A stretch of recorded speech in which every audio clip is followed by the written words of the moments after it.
Tandaan natin lagi, money, fame, success do not change people.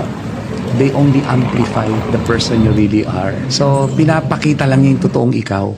Yung success kasi will not change you. It only amplifies who you are. Halimbawa, pag yumaman ka bigla, tapos naging masama ugali mo, ibig sabihin, bago ka yumaman, masama na talaga ugali mo.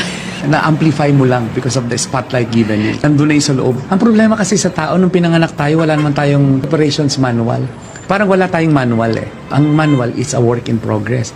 Pag bumili ka ng isang gamit, yung may manual siya on how you operate. Tayo, ang manual natin follows our choices. So we're actually writing our own manual. We did not know it. We ignored it. We did not listen to ourselves. Hindi lang tayo naging reflective enough. I mean, masyadong maingay yung mundo natin that we lost ourselves in the process. Kailangan mong hanapin pabalik yung purpose. Sometimes you will be lost, but always go back home. And home is where you find your purpose.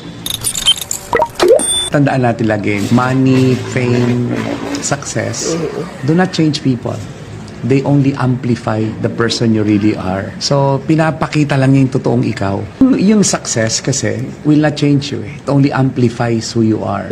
Halimbawa, pag yumaman ka bigla, tapos naging masama ugali mo, ibig sabihin, bago ka yumaman, masama na talaga ugali mo.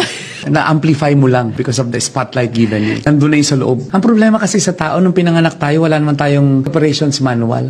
Parang wala tayong manual eh. Ang manual is a work in progress.